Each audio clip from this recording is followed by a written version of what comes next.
Manasa. Friends, in this video we are discussing about optical activity of organic compounds. ಈ chapter ಇಂದ ಅಂದ್ರೆ haloalkanes and haloarenes chapter ಇಂದ ಇದು 8th video. First 7 videos ನ ನೀವು ನೋಡಿದೀರಾ ಅನ್ಕೊಂಡಿದೀನಿ. ಇವತ್ತಿನ ವಿಡಿಯೋದಲ್ಲಿ ಆಪ್ಟಿಕಲ್ ಆಕ್ಟಿವಿಟಿ ಬಗ್ಗೆ ನಾವು ಡಿಸ್ಕಸ್ ಮಾಡೋಣ.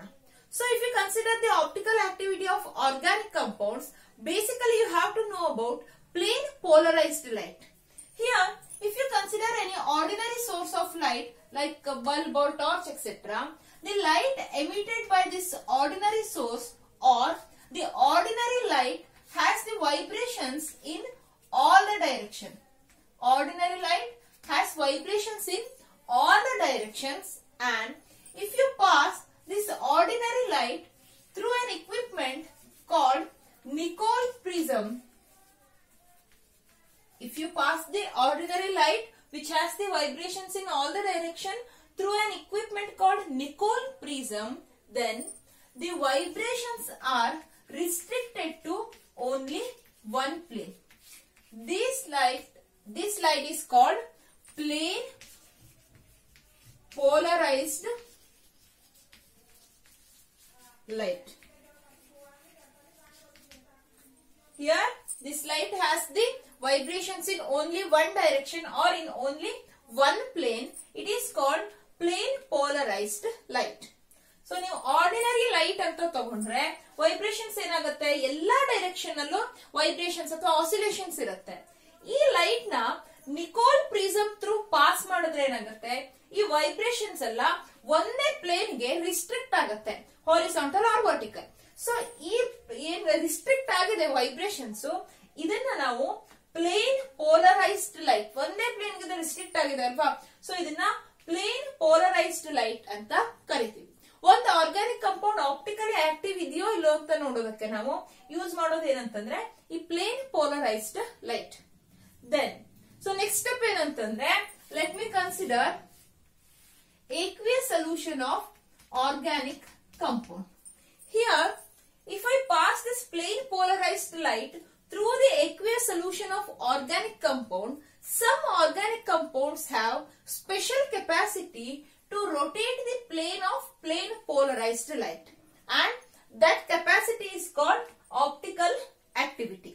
The capacity of the organic compound to rotate the plane of plane polarized light is called optical activity, and those organic compounds are called optically active compounds. Here, in case of the rotation of this plane polarized light, there are two possibilities.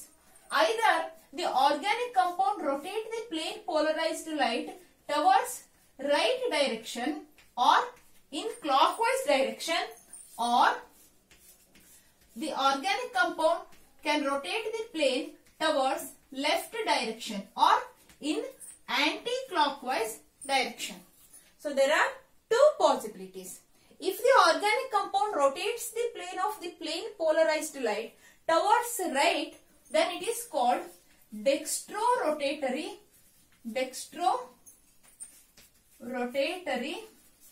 compound. If it rotates towards left, then it is called levorotatory compound. So ಏನಂತಂದ್ರೆ ಈ plane polarised light ನ organic compounds ನ aqueous solution through pass ಮಾಡಿದಾಗ ಕೆಲವೊಂದು organic compound ಏನ್ ಮಾಡುತ್ತೆ, ಈ plane ನ ರೊಟೇಟ್ ಮಾಡುತ್ತೆ, either towards right or towards left. ಈ ತರ ರೊಟೇಟ್ ಮಾಡ್ತಾ ಇದೆ ಅಂತಂದ್ರೆ ಈ ಕಂಪೌಂಡ್ ನ ನಾವು ಆಪ್ಟಿಕಲಿ ಆಕ್ಟಿವ್ ಅಂತ ಕರಿತೀವಿ, ಅಂಡ್ ಆ ಕೆಪಾಸಿಟಿನ ನಾವು ಆಪ್ಟಿಕಲ್ ಆಕ್ಟಿವಿಟಿ ಅಂತ ಕರಿತೀವಿ. ಬಟ್ ರೊಟೇಟ್ ಮಾಡೋದಾದ್ರೂ ಎರಡು ಪಾಸಿಬಿಲಿಟಿ ಇದೆ ಅಲ್ವಾ, ಐದರ್ ರೈಟ್ ಸೈಡ್ ರೊಟೇಟ್ ಮಾಡಬಹುದು ಅಥವಾ ಲೆಫ್ಟ್ ಸೈಡ್ ಗೆ. ಸೊ ರೈಟ್ ಸೈಡ್ ರೊಟೇಟ್ ಮಾಡ್ತಾ ಇದೆ ಅಂದ್ರೆ ಆ ಕಂಪೌಂಡ್ ನ ಡೆಕ್ಸ್ಟ್ರೋ ರೊಟೇಟರಿ ಕಂಪೌಂಡ್ ಅಂತ ಕರಿತೀವಿ. ಲೆಫ್ಟ್ ಸೈಡ್ ರೊಟೇಟ್ ಮಾಡ್ತಾ ಇದ್ರೆ laevorotatory, and dextrorotatory compounds are indicated by plus or d, and Livo rotatory with minus I or small l. ನೆನ್ಪಿಟ್ಕೊಳ್ಳೋದು ಈಸಿ. ಲೆಫ್ಟ್ ಸೈಡ್ ಆದ್ರೆ small l ಅಥವಾ laevorotatory ಅಂತ, right side ಅಂತಂದ್ರೆ dextrorotatory plus or d.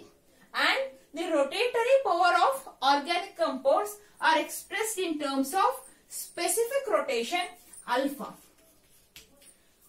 And ನಾವು polarimeter ಅನ್ನುವ equipment ಇಂದ ಈ rotatory power ನ ಮೆಜರ್ ಮಾಡ್ತೀವಿ. ಇದು ಸ್ಪೆಸಿಫಿಕ್ ರೊಟೇಷನ್ ಇಂದ ಈ ರೊಟೇಟರಿ ಪವರ್ ಎಷ್ಟು ಡಿಗ್ರಿ ರೊಟೇಟ್ ಆಗಿದೆ ಅನ್ನೋದನ್ನ ಎಕ್ಸ್ಪ್ರೆಸ್ ಮಾಡ್ತೀವಿ. So it is about optical activity of the organic compound.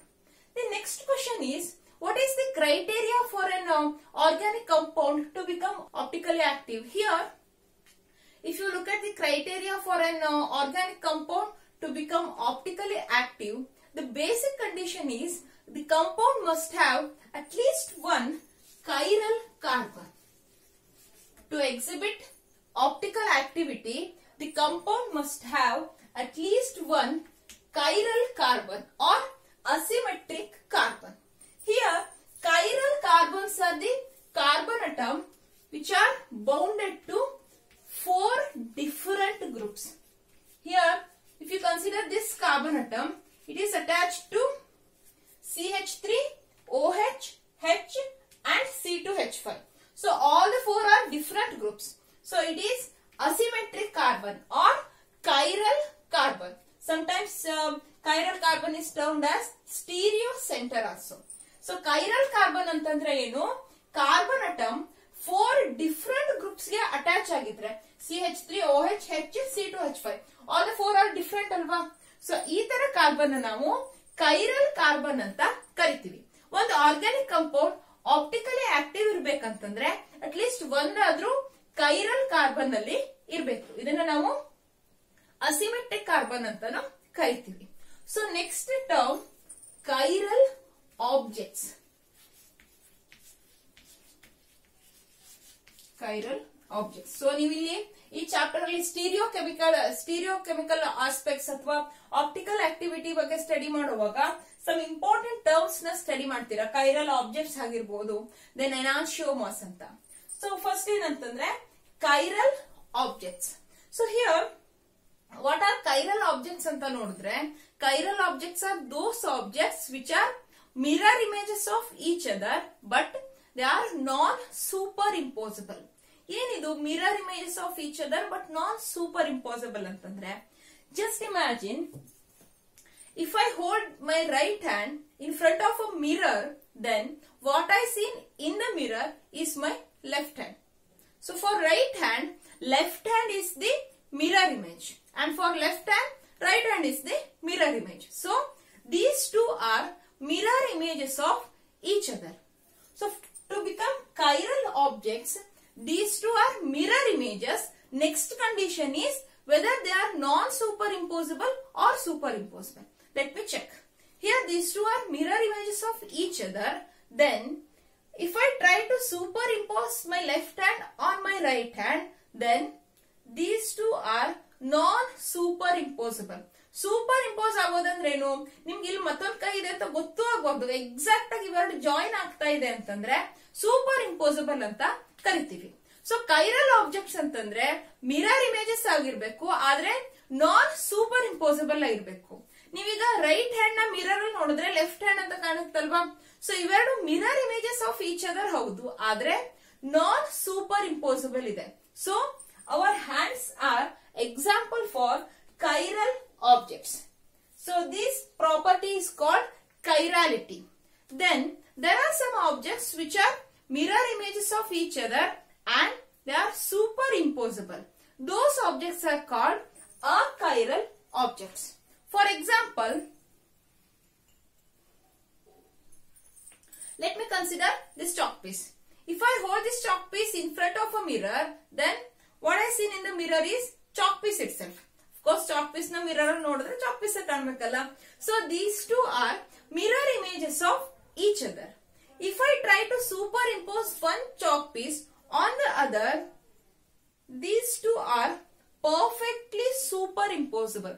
ನೋಡಿ ನಿಮ್ಗೆ ಈ ಡೈರೆಕ್ಷನ್ ಇಂದ ನೋಡಿದ್ರೆ ಇಲ್ಲಿ ಎರಡು ಚಾಕ್ ಪೀಸ್ ಇದೆ ಅಂತ ಗೊತ್ತಾಗುತ್ತಾ? ಜಸ್ಟ್ ಒಂದೇ ಚಾಕ್ ಪೀಸ್ ಇದೆ ಅಲ್ವಾ? ಇವೆರಡರದ್ದು ಲೆಂತ್, ವಿಡ್ತ್, ಹೈಟ್ ಎಲ್ಲಾನು ಸೇಮ್ ಇದೆ ಅಲ್ವಾ? ಸೊ ಏನಂತಂದ್ರೆ ಇವೆರಡು ಸೂಪರ್ ಇಂಪೋಸಿಬಲ್ ಇದೆ, ಹಾಗೆ mirror images of each other ಕೂಡ. ಅದೇ ನೀವು ಹ್ಯಾಂಡ್ಸ್ ಅಂತ ನೋಡಿದ್ರೆ ಫಿಂಗರ್ಸ್ ಲೆಂತ್ ಎಲ್ಲ ಚೇಂಜ್ ಇರೋದ್ರಿಂದ ಎಕ್ಸಾಕ್ಟ್ ಆಗಿ ಸೂಪರ್ ಇಂಪೋಸ್ ಮಾಡೋಕೆ ಆಗ್ತಾ ಇರ್ಲಿಲ್ಲ. ಸೊ ಚಾಕ್ ಪೀಸ್ ಆಗಿರ್ಬಹುದು ಅಥವಾ ಬಾಲ್ಸ್ ಆಗಿರ್ಬಹುದು, ನೀವು ಅದೆಲ್ಲ ಏನಂತಂದ್ರೆ ಮಿರರ್ ಇಮೇಜಸ್ ಆಗಿರುತ್ತೆ, ಹಾಗೆ ಸೂಪರ್ ಇಂಪೋಸ್ ಕೂಡ ಮಾಡಬಹುದು. ಸೊ ಇವುಗಳೆಲ್ಲ ಏನಂತಂದ್ರೆ ಅಕೈರಲ್ objects.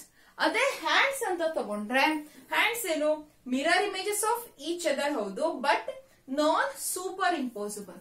So these are chiral objects and the property is called chirality.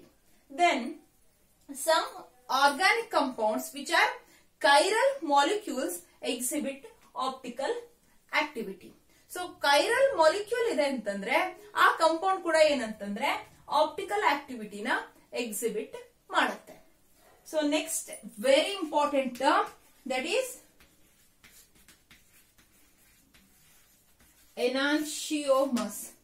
ತುಂಬಾ ಇಂಪಾರ್ಟೆಂಟ್ ಆದ term ಎನಾನ್ಶಿಯೋಮಸ್.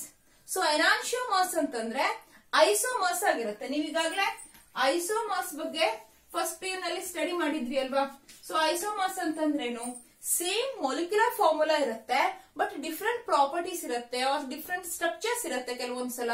So depending upon the property. Okay, so isomers ಅಂತಂದ್ರೆ ಸೇಮ್ ಮೊಲಿಕ್ಯುಲರ್ ಫಾರ್ಮುಲಾ ಇರುತ್ತೆ. ದೆನ್ enantiomers ಅಂತಂದ್ರೆ optically active isomers. Here enantiomers are the compounds having same molecular formula, same structural formula, almost same physical and chemical properties, but they rotate the plane of plane polarized light in the opposite direction but to the same extent.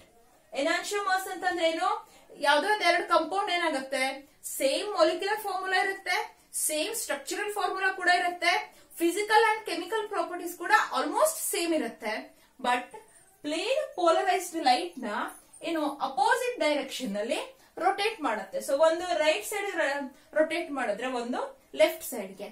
But main point ಏನಂತಂದ್ರೆ to the same extent.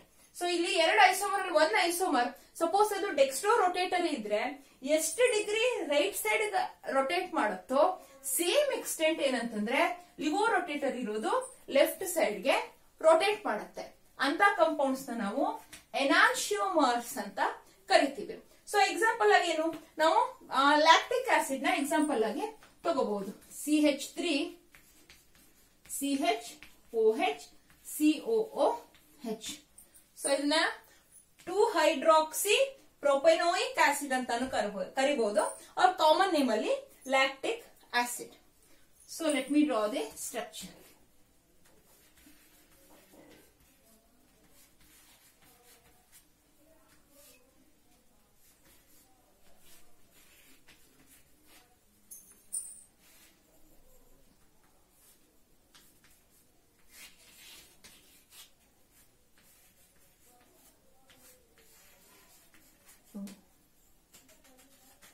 So simple, ಇಲ್ಲೇನಾಗಿದೆ, ಒಂದು dextrorotatory, ಒಂದು Livo rotatory.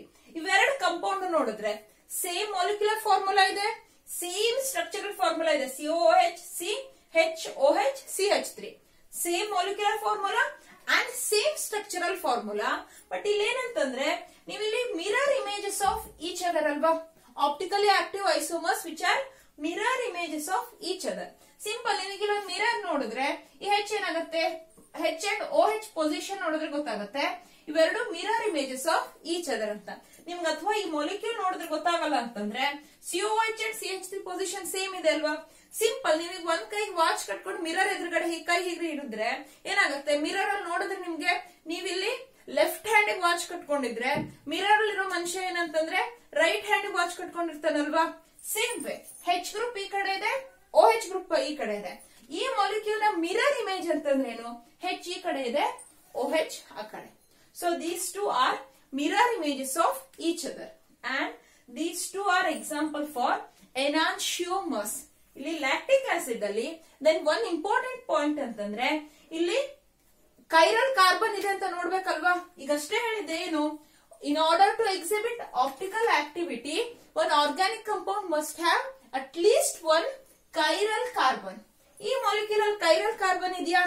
ಈಗ ನಾವು CH3 ಅಂತ ತಗೊಂಡ್ರೆ ಈ carbon ಏನು 3 ಹೈಡ್ರೋಜನ್ ಅಟಮ್ಸ್ ಅಟ್ಯಾಚ್ ಆಗಿದೆ. ಸೊ ಅದಂತೂ ಕೈರಲ್ ಅಲ್ಲ, ಸೇಮ್ ಆಟಮ್ ಗೆ ಅಟ್ಯಾಚ್ ಆಗಿರಬಾರ್ದು, ಡಿಫ್ರೆಂಟ್ ಗ್ರೂಪ್ಸ್ ಇರ್ಬೇಕಲ್ವಾ. ಸೊ ಇದಂತೂ ಕೈರಲ್ ಅಟಮ್, ಕೈರಲ್ ಕಾರ್ಬನ್ ಅಲ್ಲ. ನೆಕ್ಸ್ಟ್ ಈ ಕಾರ್ಬನ್ ತಗೊಂಡ್ರೆ C ಡಬಲ್ ಬಾಂಡ್ O ಇದೆ, OH ಇದೆ. ಸೊ ಅದಂತೂ ಕೈರಲ್ ಕಾರ್ಬನ್ ಅಲ್ಲ. ಉಳಿದಿದ್ ಯಾವುದು? ಮಿಡ್ಲ್ ಇರುವಂತ ಕಾರ್ಬನ್. ಈ ಕಾರ್ಬನ್ ನೋಡಿದ್ರೆ ಒಂದು COH H CH3OH. ಸೊ ಇದೇನಂತಂದ್ರೆ chiral carbon. So lactic acid optically active ಅಲ್ವಾ? ಸೊ ಇಲ್ಲೊಂದು ಕೈರಲ್ ಕಾರ್ಬನ್ ಇದೆ, ಕಂಡೀಷನ್ ಅಂತೂ ಸ್ಯಾಟಿಸ್ಫೈ ಆಗಿದೆ. ಸೊ ಇಲ್ಲಿ ಕೈರಲ್ ಕಾರ್ಬನ್ ಅಂತೂ ಇದೆ. ಸೊ ಎನಾನ್ಶಿಯೋಮರ್ಸ್ ಆಗ್ಬೇಕಂತಂದ್ರೆ ಕಂಡೀಷನ್ ಏನಂತಂದ್ರೆ the optically active isomers which are mirror images of each other but are non superimposable. Suppose ನಾನು ಈ ಮಾಲಿಕ್ಯೂಲ್ ತೆಗೆದು ಈ ಮಾಲಿಕ್ಯೂಲ್ ಮೇಲೆ ಸೂಪರ್ ಇಂಪೋಸ್ ಮಾಡ್ಬೇಕು ಅಂತಂದ್ರೆ ಸೂಪರ್ ಇಂಪೋಸಿಬಲ್ ಆಗುತ್ತಾ? ಇಲ್ಲಿ H ಗ್ರೂಪ್ ಇದೆ, ಈ ಮಾಲಿಕ್ಯೂಲ್ ತೆಗೆದು ಇಲ್ಲಿ ಇಡ್ಬೇಕಂತಂದ್ರೆ ಈ OH ಗ್ರೂಪ್ ಇಲ್ಲಿ ಬಂತಲ್ವಾ? ಹಾಗೆ ಇಲ್ಲಿ OH ಇದೆ, ಈ H ಗ್ರೂಪ್ OH ಮೇಲೆ ಸೂಪರ್ ಇಂಪೋಸ್ ಆಗುತ್ತೆ. So these two are non superimposable. So lactic acid chiral carbon ಇದೆ, ಆಪ್ಟಿಕಲಿ ಆಕ್ಟಿವ್ ಇದೆ. These two are mirror images of each other but they are non superimposable. So these two are enantiomers or enantiomers. Perfect definition ಹೇಳ್ಬೇಕಂತಂದ್ರೆ the compounds which have same molecular formula, same structural formula and almost same chemical and physical properties, but they rotate the plane of plane polarized light in opposite directions but to the same extent. So these two are enantiomers. Lactic acid na ನೀವು optically active ಅಂತ organic compound ಗೆ example ಆಗಿ ತಗೊಳ್ಬಹುದು. ಹಾಗೆ ನೀವು ಈ ವಿಡಿಯೋದಲ್ಲಿ ನೀವು ನೆನ್ಪಿಟ್ಕೊಳ್ಳುವಂತ ಪಾಯಿಂಟ್ಸ್ ಅಂತಂದ್ರೆ ಒಂದು ಆಪ್ಟಿಕಲ್ ಆಕ್ಟಿವಿಟಿ ಅಂದ್ರೆ ಏನು, then dextro and Livo rotatory compounds ನ ಹೇಗೆ ಇಂಡಿಕೇಟ್ ಮಾಡ್ತಾರೆ and meaning. The important of chiral carbon or asymmetric carbon, then chiral objects example ಅಂತಂದ್ರೆ our hands, then important enantiomers. Next inversion, retention and racemic mixtures ಬಗ್ಗೆ ಈಗ ನೋಡೋಣ. Friends, here in haloalkanes and haloarenes chapter, while studying the nucleophilic substitution reactions, you come across with some new terms like inversion, racemic mixture, etc. Here in this chapter, you are not studying the mechanism only, but you are studying the stereochemical aspects also. So now let us consider what is inversion or what are those racemic mixtures, etc. To explain those, let me consider one optically active compound C2H5 CH3XH. Here X is any other group other than C2H5H and CH3. Then it is optically active. It is clearly optically active because here one asymmetric carbon is there. ಈ carbon ಗೆ 4 different groups ಇದೆ ಅಲ್ವಾ? So ಇದು asymmetric carbon ಇದೆ and optically active compound ಅಂತ ಆಯ್ತು. Then let me react this compound with some reagent such that the X group is replaced by a group Y. ಏನಂತಂದ್ರೆ ಯಾವ್ದೊಂದು reagent ಜೊತೆ ಇದನ್ನ ರಿಯಾಕ್ಟ್ ಮಾಡ್ತಾ ಇದ್ದೀನಿ, ಈ X ಗ್ರೂಪ್ Y ಗ್ರೂಪ್ ಇಂದ ರೀಪ್ಲೇಸ್ ಆಗೋತರ. ಸೊ ಪ್ರಾಡಕ್ಟ್ ಏನ್ ಬರುತ್ತೆ? ಅಬ್ವಿಯಸ್ಲಿ ಸಿ ಮತ್ತೆ ಯಾವುದೇ ಗ್ರೂಪ್ ಏನು ಡಿಫರೆನ್ಸ್ ಇರೋದಿಲ್ಲ, CH3 ಇಲ್ಲಿ Y ಬರುತ್ತೆ ಅಲ್ವಾ? ನೀವು ಗೆಸ್ ಮಾಡಿದ ಆನ್ಸರ್ ಇದು. X ಇದ್ದಲ್ಲಿ Y ಆಗುತ್ತೆ, ಮತ್ತೆ ಯಾವ್ದು ಗ್ರೂಪ್ಗೆ ಏನು ಸಂಬಂಧ ಇರೋಣ ಅಂತ. ಆದ್ರೆ ಇದೊಂದೇ ಪಾಸಿಬಿಲಿಟಿ ಅಲ್ಲ, ಮತ್ತೊಂದು ಪಾಸಿಬಿಲಿಟಿ ಇದೆ. ಏನಂತಂದ್ರೆ ಸೇಮ್ ರಿಯೇಜೆಂಟ್ ಅಲ್ವಾ, ಪ್ಲಸ್ Y ಆಗುತ್ತೆ ಮೈನಸ್ X, ಅಂದ್ರೆ X ನ Y ಇಂದ ರೀಪ್ಲೇಸ್ ಮಾಡಿದೀನಿ ಅಂತ.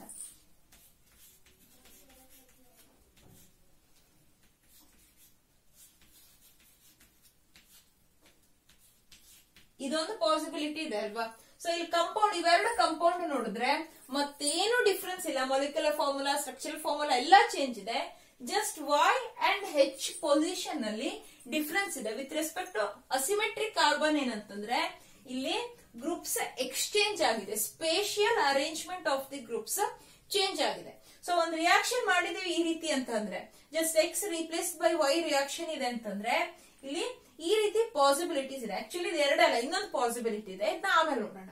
ಸೊ ಇಲ್ಲಿ ಏನಾಗಿದೆ, ಸಿಂಪಲ್ ನಿಮ್ಗೆ ಈ ಗ್ರೂಪ್ ಈ ಪ್ರಾಡಕ್ಟ್ ಹೇಗ್ ಬರುತ್ತೆ ಅಂತ ನೋಡ್ಬೇಕಂದ್ರೆ ನೀವು SN2 ಮೆಕ್ಯಾನಿಸಮ್ ನೆನ್ಪು ಮಾಡ್ಕೊಳ್ಳಿ. ಅಲ್ಲಿ ಏನಾಗಿತ್ತು, ಬ್ಯಾಕ್ ಸೈಡ್ ಅಟ್ಯಾಕ್ ಆಗಿ Y ಗ್ರೂಪ್ ಈ ಕಡೆ ಇದೆ ಅಂತ ಅಂದ್ರೆ ಇನ್ವರ್ಷನ್ ಆಗಿದೆ ಅಂತ ಹೇಳಿದ್ದೆ ಅಲ್ವಾ? ಸೊ ಒಂದು ರಿಯಾಕ್ಷನ್ ಆದಾಗ ಕಾನ್ಫಿಗರೇಷನ್ ಅಥವಾ ಸ್ಪೇಷಿಯಲ್ ಅರೇಂಜ್ಮೆಂಟ್ ಪ್ರಿಸರ್ವ್ ಆದ್ರೆ ಹೇಗಿದೆಯೋ ಹಾಗೆ ಗ್ರೂಪ್ಸ್ ಇದೆ, ಜಸ್ಟ್ ಎಕ್ಸ್ ಇರೋ ಪೊಸಿಷನ್ ಅಲ್ಲಿ ವಾಯ್ ಬಂತು. ಸ್ಪೇಷಿಯಲ್ ಅರೇಂಜ್ಮೆಂಟ್ ಪ್ರಿಸರ್ವ್ ಆಗಿದೆ ಅಂತಂದ್ರೆ ನಾವ್ ಇದನ್ನ ಏನಂತ ಕರಿತೀವಿ, ರಿಟೆನ್ಷನ್ ಅಂತ ಕರಿತೀವಿ. ಸೊ ಸ್ಪೇಷಿಯಲ್ ಅರೇಂಜ್ಮೆಂಟ್ ಸೇಮ್ ಇದೆ, ಬಟ್ ಸ್ಪೇಷಿಯಲ್ ಅರೇಂಜ್ಮೆಂಟ್ ಏನಾದ್ರೂ ರಿವರ್ಸ್ ಆಗಿದೆ ಅಥವಾ ಚೇಂಜ್ ಆಗಿದೆ ಅಂತಂದ್ರೆ ನಾವು ಇದನ್ನ ಏನಂತ ಕರಿತೀವಿ, ಇನ್ವರ್ಷನ್ ಅಂತ. ಸೊ ಇದು inversion of the configuration. So only, so let me name A and B. Only A, the product A is formed, then it is called retention of the configuration. ಏನಿಲ್ಲ, A ಹೇಗಿದೆಯೋ ಅದೇ product ಇದೆ, X ಇದೆ Y ಅಷ್ಟೇನೆ. But only B form ಆಗಿದೆ ಅಂತಂದ್ರೆ ನಾವು ಅದನ್ನ ಇನ್ವರ್ಷನ್ ಅಂತ ಕರಿತೀವಿ. ಇನ್ವರ್ಟೆಡ್ ಅಲ್ವಾ, ಸೊ ಇದೇನಾಗಿದೆ, ಇಲ್ಲಿ ಕಾನ್ಫಿಗರೇಷನ್ ಇನ್ವರ್ಟ್ ಆಗಿದೆ ಅಲ್ವಾ, ರಿವರ್ಸ್ ಆಗಿದೆ ಅಲ್ವಾ. ಸೊ ಇದನ್ನ ಇನ್ವರ್ಷನ್ ಅಂತ ಕರಿತೀವಿ. ಬಟ್ ಒಂದು ರಿಯಾಕ್ಷನ್ ಅಲ್ಲಿ ಇದೆ ಎರಡೇ ಪಾಸಿಬಿಲಿಟಿ ಅಲ್ಲ, ಇನ್ನೊಂದು ಪಾಸಿಬಿಲಿಟಿ ಇದೆ. ಏನಂತಂದ್ರೆ ಎ ಪ್ಲಸ್ ಬಿ ಇವೆರಡೂ ಕೂಡ ಆಗ್ಬಹುದು. ರಿಟೆನ್ಷನ್ ಇನ್ವರ್ಷನ್ ಎರಡೂ ಆಗಿ ಮಿಕ್ಸ್ಚರ್ ಆಫ್ ಪ್ರಾಡಕ್ಟ್ಸ್ ಬರ್ಬಹುದು. ಅದನ್ನ ನಾವೇನಂತ ಕರಿತೀವಿ, ರೆಸಿಮಿಕ್ ಮಿಕ್ಸ್ಚರ್. ರೆಸಿಮಿಕ್ ಮಿಕ್ಸ್ಚರ್ ಅಂತ ಕರಿತೀವಿ. So three possibilities. Only A is formed, then it is retention. Only B is formed, then it is inversion. If A plus B mixture of products is formed, then it is racemic mixture. So ಇಲ್ಲಿ ಇವೆರಡು compound ನೋಡಿದ್ರೆ mirror images of each other ಅಲ್ವಾ. ಇವೆರಡು compounds ಏನಂತಂದ್ರೆ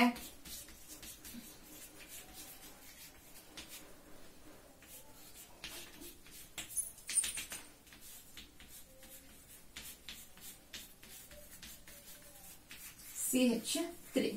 A ಮತ್ತೆ B ಏನಂತಂದ್ರೆ mirror images of each other and super impose ಮಾಡೋಕ್ಕಾಗತ್ತಾ, H ಇದ್ರೆ Y ಇದ್ರೆ Y, H ಬಂದ್ರೆ Y ಬರುತ್ತೆ. ಸೊ ಇದು ನಾನ್ ಸೂಪರ್ ಇಂಪೋಸಬಲ್ ಮಿರರ್ ಇಮೇಜಸ್ ಅಂತಂದ್ರೆ ಇವೆರಡೇನು ಎನಾನ್ಶಿಯೋಮರ್ಸ್.